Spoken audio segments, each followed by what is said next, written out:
Hey fashionistas, welcome back to Salem Fashion YouTube channel.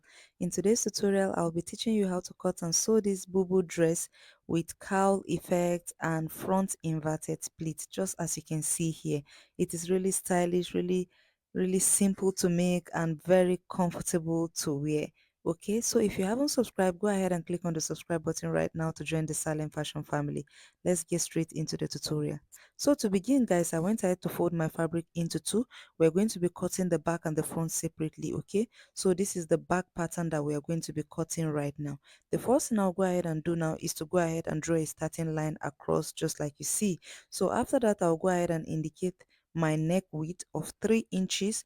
I went ahead to mark it right here, and then I'll come down by 1.5 inches for the back neck depth. Okay, afterwards I'll go ahead and use my curve ruler to draw out my neckline.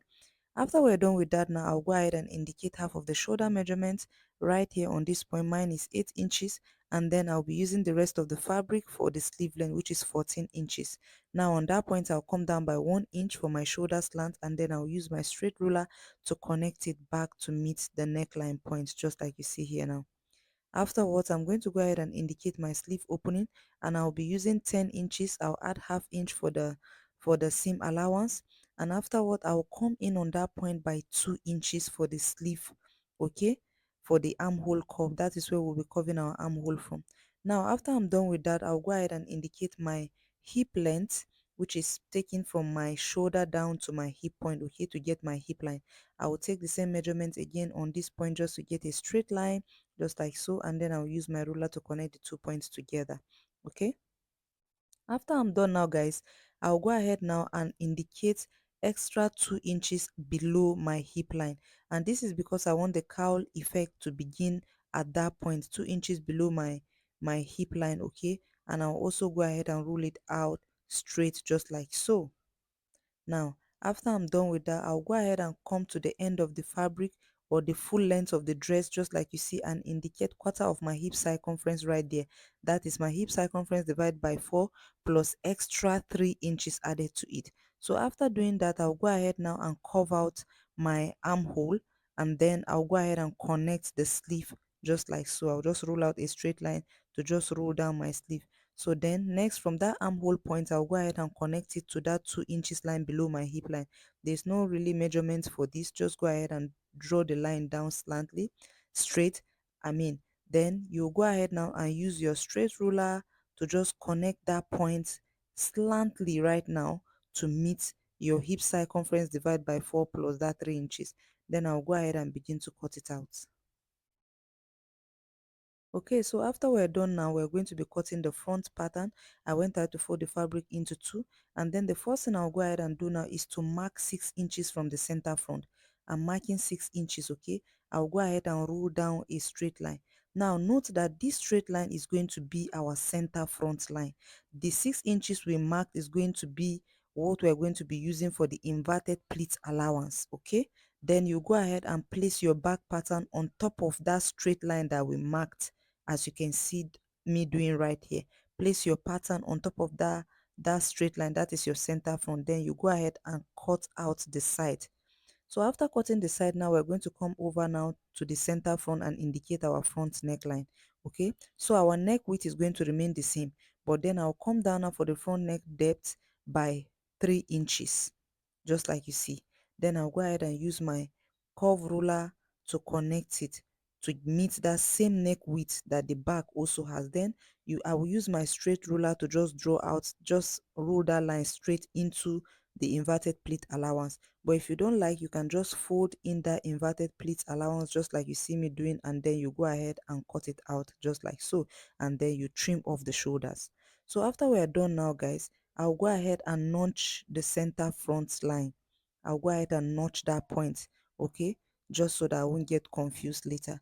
So the next thing that we're going to go ahead and do now is to take it to the sewing machine and begin to stitch. But before we do that, I'll go ahead and come down by my waist length. From my shoulder line, I'll come down by my waist length, which is 16 inches, and I marked it right there. I'll go ahead and roll it straight, just like you see. Now, the essence of this is that that is where our inverted pleat is going to be stopping by the time we are done. So now we're going to take it to the sewing machine and begin to stitch it. Now note, from the top here, which is the neckline, I will be sewing it with a tight stitch, okay? And I'll be reversing on that point because we don't want it to loose. The stitch right here is tight, is a normal tight stitch, okay? Now when I get to this point of my waistline, I'm going to reverse on it, okay? After reversing, I will change my stitch to a gather stitch. So from that point of the waistline, it's now a gather stitch all the way down, and I'm not reversing anymore. So just take note of what I'm doing. Now all the way to the ending, I didn't reverse on that point, and the stitch is gathers. But from that waistline up to the neckline is a tight stitch, okay?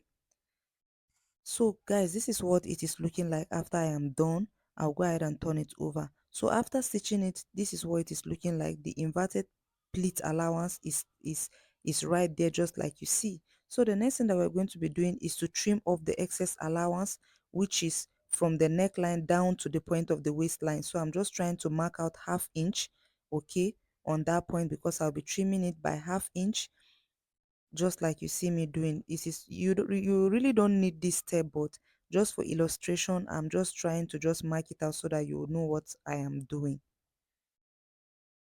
So after that, I'll go ahead and trim it off. You need to leave some allowance, okay? That is why we have to trim off. So opening it now, this is the reason why we have to leave an allowance, so that we don't cut through our stitch. I'll go ahead and open the inverted pleat allowance and centralize it, okay?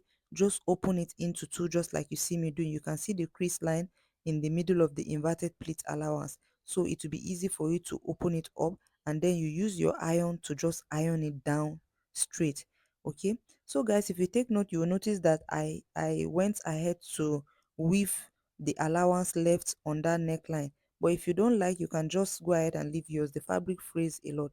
So to keep it in place, I'm using hemming gum now. I'm putting the hemming gum underneath that allowance just to iron it and let it stay down permanently. But if you don't like, you can go ahead and stitch it down with sewing machine. Now on the point of that inverted pleat, just at the top only, I'll go ahead and put a hemming gum there as well, just on that top part, to keep it in place, okay? And then I'll go ahead and iron it as well. Okay, so guys, you can take a close look at what I did. You can see that this place is secured down because of the hemming gum that we use. It is well laid, okay? So the rest of the fabric all the way down, I didn't use hemming gum. And so guys, I went ahead to turn my neckline with facing, and I did that off camera, okay? For both the back and front, I went ahead to use facing to turn the neckline, and I went ahead to weave it as well. The next thing to do now is to go ahead and join the two shoulders together, okay? We'll go ahead now and join both shoulders together. So after joining the shoulders together, guys, this is what it is looking like. Just like you can see, the neckline is also finished. Now the next thing we're going to go ahead and do is to rip open our inverted pleat, okay? You need to be careful with this step, okay? Just rip it open. If you don't mind, you can also use scissors or razor to open it. So after opening it, it stopped at my waistline, just like you see there. The fabric looks a little bit, the reflection is showing. I don't know if you can see it very clearly, but this is what it is looking like, okay? Can you see the inverted pleat in front of it? This is what it is looking like. So I'll go ahead now and join the side, hem the sleeve, and that is basically it for the tutorial, guys. If you like, you can go ahead and embellish it with decorations like I did, or if you don't like, you can leave it like that. And so guys, this is the finished look of our bubu dress. Really classy, right? It even feels more comfortable in the body. Thank you so much guys for watching so far. If you have watched this video all the way to the end, kindly comment this emoji down below in the comment section so I get to connect with my silent fashion family. Thank you so much for watching. Don't forget to like, share and subscribe. I will see you in the next one. Bye.